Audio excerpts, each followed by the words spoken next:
네. 소개받은 이경욱이고요. 저는 딱 여러분들하고 1년 반 전에 그러니까 입과를 해서 여기에 입과를 했을 때 작년 5월에 입과를 해서 11월까지 6개월 동안 이 과정을 수료를 했습니다. 그리고 좀 말씀 들어가기 전에 좀 정정을 해야 되는 게 삼성 임원은 아니고요. 평직원으로 근무를 하다가 퇴직을 했습니다. 그건 좀 정정을 좀 드리고요. 근데 아까 말씀하셨듯이 해당되는 이 과정을 수료하면서 제가 제일 먼저 이제 정기경에서 도전을 하게 되고 도전을 해서 국가 자격증이라는 걸 원래 평상시에는 생각도 안 하고 있었고 직장 생활할 때는 그런 꿈도 안 꾸고 있다가 몇 하여간 여기 입과를 해서 자격증을 땄을 때 그 성취감은 진짜 말할 수 없이 진짜 제일 좋았어요. 제 인생이 아마 굉장히 큰 희열 중에 정말 손에 꼽을 만한 희열 중에 하나 아니었을까라는 생각이 듭니다. 그리고 지금 오늘 제가 좀 드리고 싶은 얘기는 여러 가지가 있는데 그 중에 첫 번째 이제 저희가 성공을 하기 위해서 아니면 좀 더 인생을 좀 더 잘 살기 위해서는 한 3가지 키워드가 좀 있는 것 같아요. 제가 좀 준비한 게 있는데 첫 번째 이제 키워드가 저희 인생을 바꾸려고 하면 계기라는 게 있어야 될 것 같아요. 계기가 이제 다른 말로 하면 이제 우리가 시작이라고 얘기할 수도 있겠죠. 계기라는 게 필요한 것 같고 두 번째가 이제 필요한 게 해당되는 계기가 있었다라고 하면 좋은 멘토를 만나는 게 굉장히 중요한 일인 것 같아요. 우리 여기 계신 분들은 이미 만나고 계시죠? 윤하미 교수님을 만나고 계시고 세 번째가 그 계기와 좋은 멘토를 만났다라고 하면 세 번째 키워드는 뭐냐면 간절함 아니면 절실함. 여기서 간절함이나 절실함은 내가 목표를 세워놓고 그 목표를 꼭 달성하고 말겠다라는 그런 꿈인 것 같아요. 근데 거기에 플러스 뭐가 붙어야 되냐면 성실이라는 게 붙어야 돼요. 그 성실은 뭐냐면 꿈이 아닙니다. 행동이에요. 행동. 내가 옮겨야 돼요. 근데 여기 계신 분들은 제가 생각할 때 제가 말씀드린 3가지 중에 이미 2가지는 달성을 하셨어요. 왜냐면 이미 여기에 계시잖아요. 계셨다는 얘기는 내가 이미 계기를 스스로 만드셨다는 얘기예요. 그건 달성을 하신 거고요. 근데 두 번째 제가 아까 말씀드렸듯이 좋은 멘토를 만나는 게 굉장히 중요한 일이거든요. 이런 강의를 오셔서 저는 유 교수님과 같은 좋은 멘토를 만나는 것도 중요하지만 나중에 이제 혼자 독학을 하실 때에도 만약 우리가 이제 인강을 듣는다, 유튜브에 있는 강의를 듣는다라고 하면 굉장히 많은 강사분들이 계시는데 그 중에 좋은 멘토를 고르는 것도 하나의 어떤 그런 자기의 발전에 큰 도움이 되는 거예요. 근데 2가지를 여러분들 이미 하셨고 지금 여러분들은 3번째를 위해서 이제 지금 하고 계시는 거라고 생각을 하는데 그 3번째가 이제 1차 목표는 정기 기능사잖아요. 정기 기능사를 취득하기 위한 간절함이 있으신가요? 있어요? 간절함? 그냥 막연히 딸 거다. 근데 하여간 이 간절함을 가지고 제가 말씀드렸듯이 이 기간 내에 어떤 그런 성실이 만약 임한다고 하면 정기기능사 따는 거는 진짜 얼마든지 여기 계신 분들은 다 하실 수 있을 것 같아요. 근데 유 교수님이 아마 제가 생각할 때 유 교수님 뵀을 때 그 강의를 들을 때마다 되게 지독한 분이라는 걸 느꼈고 한편으로는 아까 제가 좋은 멘토라고 얘기했잖아요. 잘 이끌어 주셨어요. 그래서 제가 생각할 때 아마 정기기능사만 목표로 말씀을 하시던가요? 아니요. 아니죠. 뭘 말씀하시던 거예요? 승강기. 그리고 소방안전. 이런 분이 없으세요. 어디에 간다 하더라도 이렇게 그 수강생분들 리딩을 해서 어떤 본인의 목표를 나름대로의 높은 목표를 그려놓고 그거를 헌신적으로 도와주는 분들이 없어요. 그러니까 저 같은 경우는 아까 제가 말씀드렸듯이 1년 반 전에 입과를 했고 6개월 동안에 교수님이 아니었으면 뭐 저는 기능사만 따고 갔겠죠. 근데 교수님의 그런 현실적인 지원과 그런 것 때문에 그걸 바탕으로 해가지고 저도 6개월 동안에 제가 딴 게 정기기능사, 승강기능사, 소방안전관리자 1급 따고 저도 수료를 했습니다. 이 과정 똑같이 여러분들. 자, 그래서 제가 이제 이런 6개월 뒤에 과정을 수료를 하고 근데 수료를 하는 거 뭐 기능사를 따는 게 목표는 아니잖아요. 저희 고르는 뭐예요? 여기 계신 분들, 뭐 저하고 연배가 비슷하신 분들, 아니면 다 똑같을 것 같은데 골은 취업을 하시는 거잖아요, 결국은. 그래서 유 교수님의 어떤 그런 그 목표대로 저희는 성실히 따랐고, 저는 해당되는 걸 다 취득을 했고, 나름대로 무장을 했다고 생각하고 취업 원서를 제가 지원서를 내기 시작했어요. 6개월 수료 후에 취업 원서를 내기 시작했는데, 전 제 나름대로 하여간 제가 들어가고 사는 좀 눈높이가 좀 있었어요. 제가 나름대로. 그래서 그런 데서부터 약간 10여 군데를 넣었는데 연락이 한 군데도 없는 거예요. 물론 좋은 자리에만 주로 많이 넣긴 했습니다. 제가 그런 꿈을 꿨으니까 일단 그런 데를 제가 가야 된다. 나름대로 제가 성실할 자신도 있고 해당되는 그 근무처에 그 보답을 할 자신도 있었고, 그래서 나름대로 하는데 연락이 한 군데도 없는 거예요. 그래서 제가 11월 말에 수료를 하고 그 다음에 12월 한 달 동안 그런 취업 활동을 했는데 취직이 안 되는 겁니다. 그리고 어느덧 제가 새해를 이제 맞이했죠. 그 새해를 맞이해서 제가 제 인생에 대해서 다시 한번 생각을 해보게 됐어요. 그러니까 예를 들어서 제가 눈높이를 확 낮춰서 예를 들어서 뭐 격일자라든지 이런 근무도 예를 들어서 하면서부터 시작을 할 것인지, 아니면 그래? 시장이 나를 선택을 안 해줘? 그럼 나 자신을 좀 더 업그레이드 해야 되나? 이런 새로운 생각을 하기 시작했어요. 새해가 됐고 올해 1월이죠. 1월 초에 새로운 생각을 하기 시작했고, 제가 곰곰이 생각을 해보니까 제가 작년 1월에 퇴직을 했거든요. 그럼 한 1년 동안 물론 실업급여를 받긴 했습니다만 이제 어느 정도 뭐 그것도 생활비를 뽑아먹는 것도 한계가 있는 거죠. 제가 가장인데 집에 생활비를 벌어야 되잖아요. 저도 여튼 아이가 벌어야 되니까 그런 여러 가지 생각을 하면서 제 자신을 업그레이드 할 것인지, 좀 더 업그레이드해서 시장이 나를 찾게끔 만들 것인지, 아니면 아까 말씀드린 눈높이를 낮춰가지고 취업을 할 것인지 고민을 하기 시작했는데, 제가 의사결정 내린 건 뭐였냐면 아무래도 우리가 이제 주경야독이라고 얘기하잖아요. 주경야독을 또 생각을 첫 번째 옵션이었고요. 두 번째 옵션은 주경야독은 아무래도 힘들다. 내가 전업으로 소중한 시간을 소비해서 생활비를 벌지 않는 시간이 되겠지만 전업으로 해서 내가 원하는 기사 자격증을 한번 따보자라는 목표를 한번 생각을 하게 된 거예요. 여러 가지 옵션을 두고. 또 옵션 중에 첫 번째 주경야독이라는 옵션은 아무래도 선택하기가 어렵더라고요. 왜 어렵냐면 여러분들도 아시죠? 지금은 여러분들은 이제 기능사 공부를 하고 계시지만 기사를 한 번이라도 이제 관련된 내용들을 한번 보신 분들은 아시겠지만 전기 기사가 기사 중에서는 거의 탑이거든요. 난이도가. 그러다 보니까 주경야독도 될까? 라는 생각을 하게 됐고, 그래서 이제 제가 최종 선택한 옵션 두 번째 옵션이었어요. 소중한 시간, 내가 생활비를 벌지 않더라도 나 자신한테 투자를 하는 시간을 한번 가져보자. 대신에 다짐을 했어요. 아까 제가 세 번째 옵션이 뭐라고 했죠? 꾸준함, 간절함, 성실이라고 했잖아요. 자신하고 약속을 어떻게 했냐면 내가 6개월 뒤, 1년 뒤에 후회하지 않게 내가 꼭 기사를 따고 만다라는 간절함을 갖고 있었어요. 그리고 그거를 꼭 행동으로 옮겨야겠다는 생각을 한 거죠. 그래서 1월 초에 어떤 계획을 세웠냐면, 기능사는 1년에 여러 개를 딸 수 있지만 아주 뭐 심지어 5개, 6개도 예를 들어서 날짜만 조정하면 딸 수 있지만 기사는 1년에 딱 시험이 3번만 있습니다. 그리고 실기시험은 한 날에 모든 걸 다 봐요. 물론 종목마다 좀 차이가 있긴 한데 만약 전기기사를 예를 들면 전국적으로 한 날에 동일한 시험지로 다 같이 봅니다. 결국 그 얘기는 무슨 얘기냐면 1년에 딱 3번만 응시할 수 있다는 거예요. 자, 그러면 산술적으로 우리가 1년에 기사를 딸 수 있는 게 몇 개죠? 딱 3개입니다. 3개인데 해당되는 공부해야 될 기사는 뭐 실은 대학 4년을 졸업하고 그 정도의 학력을 갖춘 상태에서 응시해야 되는 시험이기 때문에 결코 난이도가 쉽지가 않습니다. 어떻게 보면. 거저주는 기사는 없다라고 저는 생각을 하거든요. 근데 저는 일단 하여간 제 목표는 1년에 기사 3개 따보자. 3개를 따서 제 자신을 업그레이드 한번 해보자 라고 생각을 했어요. 그리고 그 순간서부터, 그 마음을 먹은 순간서부터 아까 말씀드렸듯이 일단 취업활동 모든 건 다 접었어요. 지원서를 내는 건 접고, 그 다음부터 제가 한 일은 도서관, 집, 그 다음에 제가 예를 들어서 독학으로 안 되는 것 같은 경우는, 전기기사 같은 경우는 제가 그 학원을 수강을 했거든요. 학원.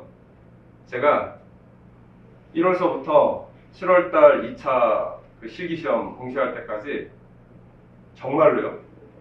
그 기간 동안에 제가 도서관을 안 간 날은 딱 하루밖에 없습니다. 하루 언제 안 가냐면 전기기사 필기시험 붙은 날. 너무 좋아서. 너무 좋아서. 그때 아마 사람들 만나고 그랬던 거. 그때 교수님도 데려가봤던 것 같기도 하고 내가 너무 좋아서. 그래서 1월서부터 7월 말 2차 응시 때까지 제가 아까 말씀드렸듯이 도서관, 학교, 집. 물론 도서관에서 공부 안 되는 날도 당연히 있죠. 몸이 피곤한 날도 있죠. 그럼에도 불구하고 도서관 무조건 갔어요. 그렇게 간절함과 성실함으로 세 번째로 저는 그렇게 살았다. 그렇게 살고 났더니 그 어떤 결과물로 저한테 다가왔냐면 1차 때 실은 전기기사와 소방설비기사의 전기 분야를 같이, 소방은 이제 분야가 두 개입니다. 전기와 기계가 나눠져 있는데 제가 이제 두 개를 같이 준비하다가 기능사를 바탕으로 이제 준비를 하기 시작했던 거죠. 전기 기능사를. 근데 아무래도 전기는 너무너무 어렵더라고요. 그래서 일단 1차적으로 적고 소방기사에 제가 필기에 올인을 해갖고 소방기사 필기를 합격을 하고 1차 실기 때 소방설비기사 전기 분야를 도전을 해가지고 하여 취득을 했습니다. 합격을 했고요. 그 다음에 합격을 하는 거로 끝난 게 아니라 실은 아까 말씀드렸듯이 기사가 3회차에 있다고 그랬잖아요. 그럼 1회차 끝나고 나서 2회차가 텀이 없어요. 1회차 실기와 2회차 필기는 맞닿아 있다고 보시면 돼요. 결국 그 얘기는 무슨 얘기냐면 두 과목을 한꺼번에 해야 한다는 얘기예요. 지금 기사 하나도 굉장히 어렵거든요. 기사 하나도 굉장히 어려운데 그런 아까 제가 말씀드렸던 그런 절실함으로 제가 접근을 했었기 때문에 소방설비기사 전기 분야를 실기를 공부할 때 전기기사도 필기도 같이 준비를 했던 거죠. 그래서 1차 소방설비기사 전기 분야를 동차 필기 실기 동차 합격을 하고 합격한 순간에 전기기사 필기도 합격을 했던 거죠. 합격을 했던 거고 그 다음에 이제 준비를 또 나름대로 해서 전기기사 2차를 봤는데 제가 시험 나름대로 이제 국가자격시험 공부를 하면서 제대로 공부를 하면서 시험 보는 시험 중에 전기가 정말 어렵긴 어렵더라고요. 저 2차 전기기사 떨어졌습니다. 전기기사는 47점, 그 다음에 전기산업기사는 51점으로 탈락의 고비를 먹었어요. 그때 제 인생에 이제 두 번째 의사결정을 해야 되는 시점이 된 거예요. 실은 제 목표는 어떻게 보면 1년 동안 공부를 한다고 했지만 전기기사까지 취득을 하게 되면 취직을 할 생각이었거든요. 그 전기기사를 바탕으로. 근데 전기기사를 제가 떨어졌잖아요. 떨어지고 나니까 다시 제가 이제 가장으로서의 모습으로 다시 돌아와서 소방기사를 취득한 상태고 다시 취업을 도전을 할 것인지 아니면 다시 전업으로 공부를 할 것인지를 고민을 하게 됐고 아무래도 저도 이제 가장이다 보니까 이번에는 전업 공부가 아닌 주경야독으로 다시 하반기를 좀 보내보자라는 생각에 결정을 하게 됐어요. 결정을 하게 됐고 그래서 이제 나름대로 이제 지원서를 여러 군데 내다 보니까 이제 제가 운 좋게 지금 현재 제가 지금 강교 쪽에 있는 오피스텔에서 근무를 하고 있는데 거기에 소장님이 이제 모집 공고를 냈던 거고 일근직이었습니다. 일근직으로 뭐 기전직을 모집하는 공고를 냈던 거고 제가 거기 지원했는데 아주 운 좋게 거기에 합격을 해서 취직을 하게 됐습니다. 취직을 하게 됐고 그 다음에 그 취직을 하면서 이제 제가 이제 해당되는 공부를 하는 아직 전기사를 못 땄잖아요. 못 땄는데 한 달 정도는 처음 저도 해보는 일이다 보니까 나름대로 힘도 들고 그 다음에 나름대로 생각이 어떤 그런 여러 가지 복잡성도 있고 한 달 정도는 아마 제가 손을 놨던 것 같아요. 손을 놨다가 근데 제가 아까 목표를 설정했다 그랬잖아요. 그 목표를 이미 시작을 했는데 중간에 멈출 수 없잖아요. 그래서 한 달 정도 제가 좀 살짝 좀 방황을 했는데 한 달 뒤에 다시 마음을 다시 잡은 거죠. 다시 잡아서 전기기사 반드시 딴다. 내가 회사 다니는 거 상관없이 반드시 딴다. 그리고 그 마음을 먹은 순간서부터 시험이 한 달 정도 남았던 기간이었는데 정말 하루도 안 빼고 일하고 도서관, 자고 다시 일, 도서관 이것만 반복했습니다. 하루도 안 쉬었습니다. 그리고 10월 달에 전기기사 그 3차를 실기를 제가 응시를 했고요. 근데 저한테는 제가 꿈이 있다고 했는데 아까 기사가 3개라고 그랬잖아요. 1회차 때 소방설비기사 전기 분야를 땄고 저는 소방 쪽에도 관심이 있었거든요. 그래서 소방설비기사 기계 분야를 3회 필기도 같이 준비를 했습니다. 그 와중에 같이 준비를 해서 해당되는 소방설비기사 기계 분야도 필기도 합격은 했고요. 그래서 3회차 응시를 했는데 이번에 운 좋게 12월 달에 이제 발표가 났는데 전기기사, 전기산업기사 두 개 다 동시에 합격을 했더라고요. 소방설비기사 필기는 뭐 당연히 합격을 했고요. 그러니까 제 인생 하여 과정은 그렇습니다. 여기에 하여 제가 아무 생각 없이 아까 우리 교수님 말씀을 하셨듯이 퇴직을 한 이후에 실은 여기에 입과한 이유가 뭐였냐면 저거였어요. 실은 제가 실업급여를 받아야 되는데 실업급여를 어떻게 하면 편하게 받지? 그 전기기능사는 뭐 그냥 덤으로 하면 따면 되는 거 아닌가? 라고 생각했다가 그렇게 이제 실은 여기 처음에 입학을 했는데 북한 유 교수님을 만나가지고 뜻하지 않게 자격증 3개를 따게 된 거고요. 3개를 따고 취업시장을 도전하다 보니까 이거 이 현재의 취업시장은 아시다시피 지금 은퇴자들이 지금 저희 세대들이 지금 1년에 100만 명씩 쏟아져 나왔잖아요. 굉장히 치열하더라고요. 굉장히 치열해서 지금 이제 막 시작을 하셨지만 결코 여기에 앉아가지 마시고 해당되는 이 지금 배운 그 내용을 기반으로 해서 자격증 기반으로 해서 더 확대해 나가셔야지만 나중에 최종 목표로 하시는 저와 비슷한 연배에 계신 분들도 마찬가지로 취직을 하실 수 있을 것 같고 젊으신 분들도 취직하시는 데 유리하실 것 같아요. 자, 이게 이제 제가 지나왔던 과정들이고요. 그다음에 이제 제가 3번째 주제로 좀 말씀드리고 싶은 게 있는데 지금 시장은요 크게 이제 국가가 3가지를 요구를 하고 있어요. 그 첫 번째가 전기, 2번째가 소방, 3번째가 기계입니다. 예전에는 기계가 선임 조건이라는 게 별도로 얘기가 없었다가 한 5년 전에 기계에도 선임 조건이 생기게 됐고요. 해당되는 기계도 굉장히 중요하게 됐어요. 그래서 좀 젊으신 분들과 저와 연배가 비슷하신 분들의 좀 방향성이 약간 좀 다른데요. 이 젊으신 분들은 제가 좀 전에 말씀드렸던 만약 기사를 준비하신다고 하면 해당되는 원하는 회사가 있을 거고 원하는 직종이 있을 거예요. 거기에 올인하셔갖고 이 기능사를 바탕으로 기사, 그 다음에 아니면 거기서 그 회사 아니면 그 직종에서 원하는 자격증으로 업그레이드를 해 가셔야 돼요. 그리고 만약 예를 들어서 저와 연배가 비슷한 분들 시설직에 근무를 하신다고 하면 실은 기능사나 소방안전관리자 갖고는 좀 약한 면이 없잖아 있고요. 해당되는 아까 제가 말씀드렸듯이 추가로 기계가 들어왔다 그랬잖아요. 기계도 고민해 보셔야 돼요. 왜 고민해 보셔야 되냐면 나중에 이 과정을 수리하고 난 다음에 취업을 하시려고 지원서를 내게 되면 복수로 요구하는 데가 되게 많아요.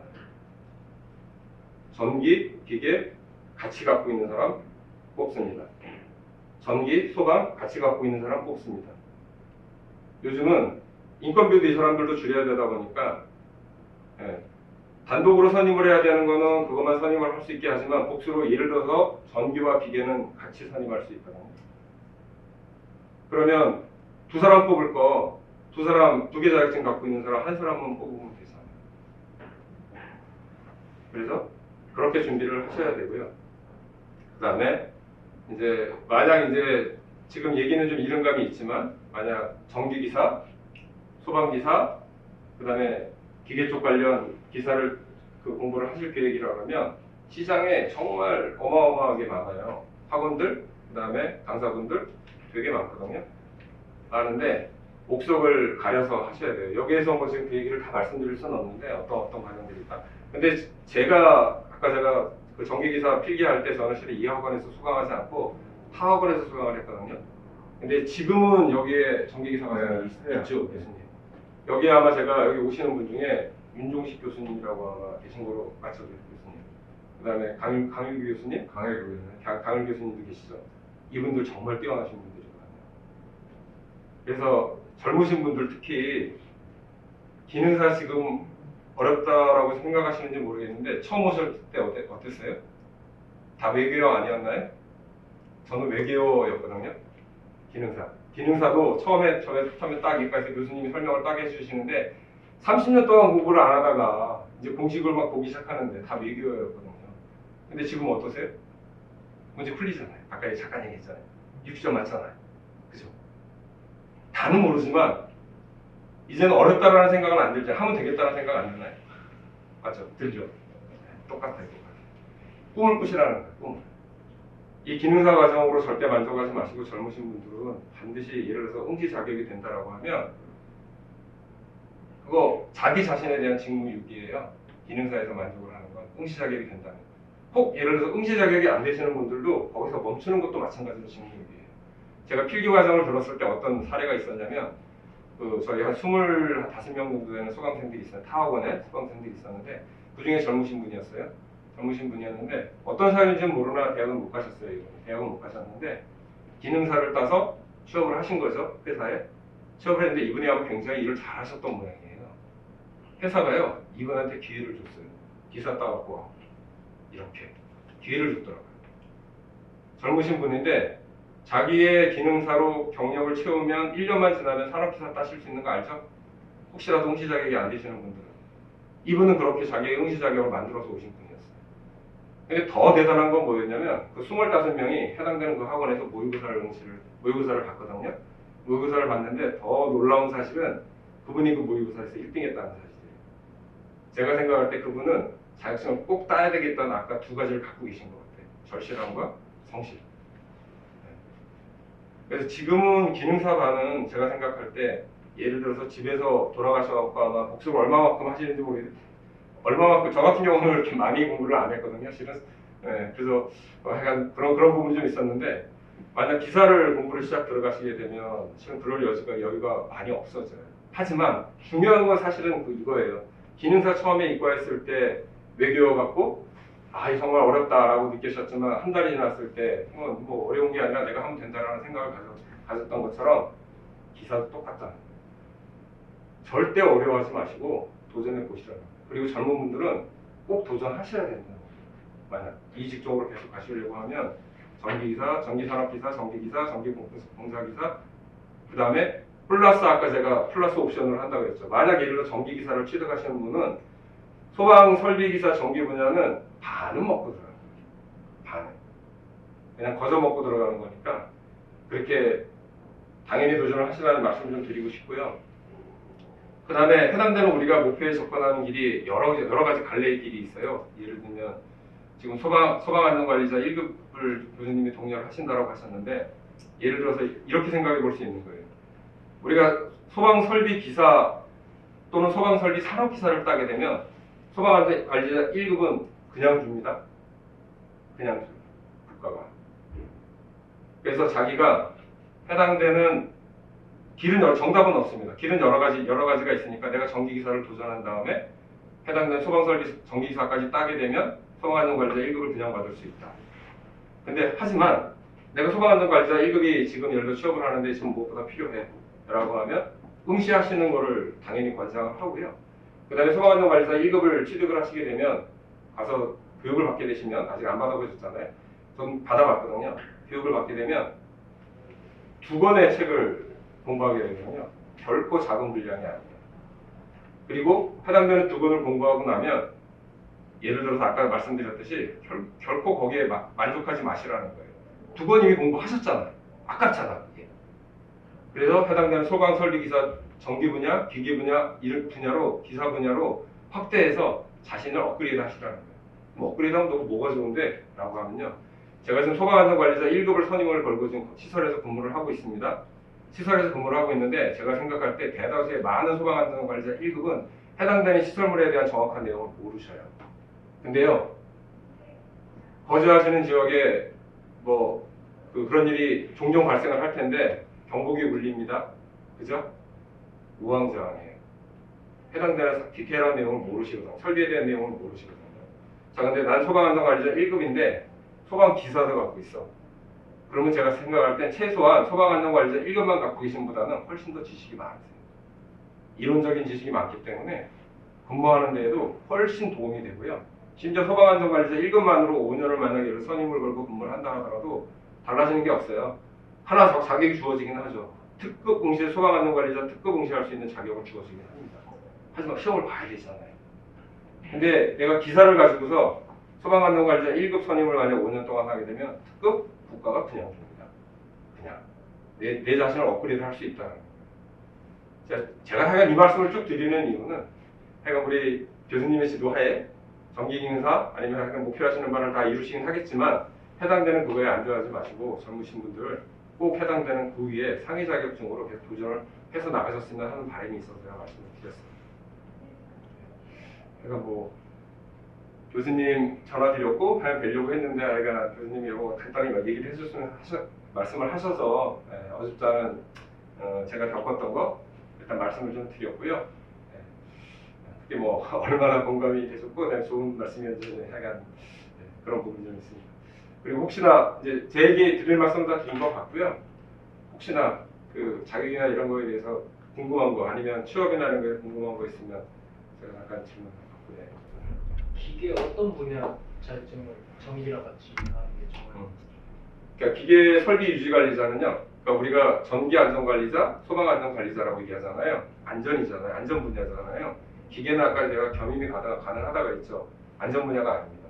기계는 설비 유지 관리자입니다. 명칭이. 그리고 해당되는 설비 유지 관리자 자격을 주는 기계 기사는 총 7가지가 있어요. 7가지. 그 7가지는 건축 설비 기사, 일반 기계 기사, 용접 기사, 뭐 설비 보정 기사, 그다음에 건설 기계 설비 기사 등등 해갖고 7가지가 있는데 그 7가지 중에 해당되는 내용들을 하나하나 말씀은 못 드리겠지만 해당되는 본인이 전기 분야를 취득한 다음에 선택을 하시면 돼요. 난이도가 쉬운 기계를 하나를 따서 내가 2가지를 옵션으로 가져가겠다라고 선택할 수도 있는 거고요. 그 다음에 지금 해당되는 기계 설비 유지 관리자로 만약 근무를 한다라고 하면 시장에서 가장 각광받는 게 공조냉동 기사.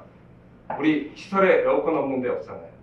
그게 공조냉동 기계 기사가 관리하는 거거든요. 그 다음에 생각해 보시면 우리 난방도 틀어놨었는데 난방 없는 데 있나요? 그게 에너지 관리 기사거든요. 네. 그래서 해당되는 내가 전기 분야를 만약 취득을 한다라고 하면 기계 분야의 자격증을 취득을 할 때 보조 자격증으로 가져간다라고 하면 시장에서 가장 각광받는 공조를 택할 것인지 아니면 에너지를 택할 것인지 아니면 난이도가 쉬운 자격증을 내가 기계를 해서 조합으로 가져갈 건지. 근데 왜 공조냉동을 제가 처음에 그럼 당연히 야 공조가 시장에서 원하니까 취득하면 되는 거 아니야? 라고 질문하실 수 있는데 공조냉동은 공교롭게도 난이도가 전기기사에 버금가게 어렵습니다. 내용 자체가. 그래서 본인이 해당되는 내용을 판단을 해보고 선택을 하셔야 돼요. 기능사 따로 괜찮아요. 용접 기능사, 기계 기능사. 기능사는 2가지 기능사만 제가 알고 있기로는 그 선임을 걸 수 있는 자격이 되는데요. 그 공조냉동하고 그 에너지 쪽인가 가스 쪽인가만 되는 걸로 알고 있습니다. 보통 기사 준비하는데 얼마 걸려요? 기사요? 기사 하나 준비하는데. 뭐 솔직히 냉정하게 얘기하면 뭐 하루에 8시간 정도 공부하면 되지. 하루에 8시간이요? 네. 그러니까 전업으로 8시간 공부한다? 재능이 있는 분이시라고 하면 제가 생각할 때는 정말 빠르면 한 달? 필기는요? 필기 실기를 좀 나눠서 생각을 해야 돼요. 필기 같은 경우는 정말 빠르신 분은 한 달. 그 다음에 좀 재능이 약간 노베이스, 비전공, 그 다음에 재능이 살짝 부족한다 하더라도 제가 생각할 때 8시간씩 공부한다라고 하면 2달이면 필기 못 붙을 필기가 없다라고 생각합니다. 기사 응시 자격이 네. 경력이 몇 년 있어요? 좀 전에 말씀드렸듯이 이제 기능사를 따실 거잖아요. 기능사를 따신 다음에 산업기사는 1년, 네. 그 다음에 기사는 3년이 있으시죠. 예. 그래서 만약 예를 들어서 제가 지금 응시 자격이 안 되고 기능사만 취득을 하셨다. 1년이 되는 시점에 바로 경력 증명을 제출을 하고 인정을 받으셔서 제 생각은 산업기사를 무조건 도전하시는 게 맞습니다. 그리고 만약 응시 자격이 기사 응시 자격이 되신다라고 하면 어떤 분들이 이런 질문들을 많이 하세요. 야 기사 산업기사 있는데 나 기사가 좀 어려워. 산업기사가 아무래도 좀 난이도가 살짝 좀 쉽거든요. 산업기사로 하면 되는 거 아니야? 근데 그러지 마시고요. 그냥 기사 공부만 하십시오. 기사 공부만 하시면 산업기사는 그냥 따라온다고 생각을 하시면 되고요. 근데 응시 자격 때문에 나는 산업기사밖에 못 봐 라고 하면 그냥 산업기사 자격 해당되는 맞는 그 과목을 선택을 하셔야 돼요. 제 얘기 무슨 얘기냐면 시장에 산업기사라 그래가지고서 해당되는 내용을 강의를 하고 있고 기사라 그래갖고 내용 강의를 하고 있거든요. 근데 기사나 산업기사를 다 노리시는 분들은 다 가능하신 분들은 그냥 기사 공부만 하시면 된다는 얘기를 말씀드리는 거고 산업기사에 해당되시는 분들은 굳이 기사 공부를 보실 필요가 없다는 거예요. 그 문제가 안 나오거든요. 우리는 학문을 하는 게 아니라 지금 이 자리에 계신 분들 그러니까 기능사 공부도 마찬가지지만 우리 학문을 하는 게 아니잖아요. 전기 학문을 하는 게 아니잖아요. 어떻게 보면 자격증을 공부하는 거잖아요. 자격증 공부이기 때문에 기사도 마찬가지예요. 학문을 하는 측면이 아니라 자격증 공부를 하는 거고 시험에 나오는 걸 공부하는 거예요. 우리 저희 나이 드신 분 취업이 제일 목적이잖아요. 예. 거기에 도움이 되는 말이 있으시면. 네네. 교수님 잘 얘기해 주셨네요. 취업 있잖아요. 저희 같은 연대, 비슷한 연대에 계신 분들 취업 시장을 두드릴 수 있는 곳은 실은 저희가 뭐 아무데나 모르는 데 가서 적고가 써주세요 할 수는 없잖아요. 그러면 인터넷상에 자코리아, 사람인, 워크넷, 온라인으로 우리가 입사 지원을 할 수 있는 곳들이 이런 곳들이 있습니다. 대표적으로. 그러니까 저도 이제 이런 곳을 활용을 했고요. 처음에는 이런 곳만 두들겼어요. 두들겼는데 이 세 군데는 뭐 굉장히 큰 회사들이고 잘 운영이 되고 있으니까 뭔가 되게 좋아 보이고 뭐 있어 보여요. 반듯하게 있어 보여요. 근데 일단 나이든 그러니까 우리 연배가 비슷하신 분들 타겟으로 말씀을 드리는 거예요. 근데 여기는 문제가 뭐냐면요. 자코리아 사람이 워크넷 같은 경우는 어떤 회사가 나서가지고서 중간에 회사가 나서갖고 그 회사가 모집 공고를 내는 거잖아요.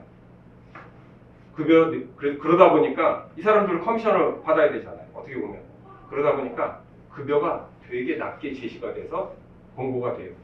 그리고 이 사람들은 그러다 보니까 불특정에 수많은 사람들이 지원을 하다 보니까 경력자들만 뽑아가는 경향이 있더라고요. 그러니까 처음엔 저도 그 내용을 듣긴 들었지만 이 세 군데만 처음에 집중해서 제가 공략을 하다가 나중에 저희 정기인사 같이 수리하신 분 중에 취업을 먼저 하신 분이 있는데 그분이 주택관리사 협회라는 사이트를 저한테 알려주셨어요. 주택관리사 협회라는 사이트를 알려주셨는데 이 사이트는 주택관리사 협회는 어떤 사이트냐면 말 그대로 주택관리사 자격증을 가지고 활동하시는 분, 그러니까 현재 근무하고 계신 분들이에요. 그분들이 해당되는 시설에 소장으로 근무를 하시면서 인력이 필요할 때 거기에 모집 공고를 낸다고 봅니다. 그러면 차이가 뭐냐? 좀 전에 얘기했던 온라인 사이트와 그 다음에 이 주택관리사 협회에서 취업 공고를 내는 게 차이가 뭐냐? 여기는 한 쿠션 먹고 들어오잖아요. 급여도 잡고 경력직만 뽑더라. 근데 이쪽은요. 해당되는 직접 인력을 구인하는 것보다 보니까 관리소장이 직접 모집 공고를 낸 거예요. 그러다 보니까 시설직에 급여가 만약 나온다라고 하면 기존직으로 만약 들어간다라고 하면 만약 격일제 최소 300 이상 급여가 여기요 300 넘어가는데 찾기 힘듭니다. 면식부 찾아가고 그렇기 때문에 제가 생각할 때는 만약 저와 같은 비슷한 연배 그러면 저보다 많거나 하여간 비슷한 연배를 하시면 주택관리사협회를 조인을 하셔가지고 거기에 모집 공고를 보고 그 관리소장님 내는 모집 공고에 직접 응시하는 게 좋고요. 그 다음에 이 관리소장님이 사람을 뽑는 거다 보니까 관리소장님이 전적으로 본인의 권한으로 사람을 뽑게 되거든요. 그러다 보니까 예를 들어서 지원서를 냈는데 10군데 냈는데 한 군데도 안 불러줘. 거기에 실망이 하지 마시고 만약 그런 데가 있다 근데 내가 꼭 근무하고 싶은 생각이 들어. 만약 그런 생각이 든다라고 하면 직접 연락을 하십시오. 면접기에 달라고 하십시오. 본인이 가서 PR하시고 성실하게 근무할 수 있고 나 이런 자격증 있고 충분히 기여할 수 있으니까 이런 어필을 하시는 것도 저는 나쁘지 않다고 생각해요. 굉장히 장시간 동안 말씀해 주셨는데 우리 그 이경준 사장님한테 박수 한번 주시죠.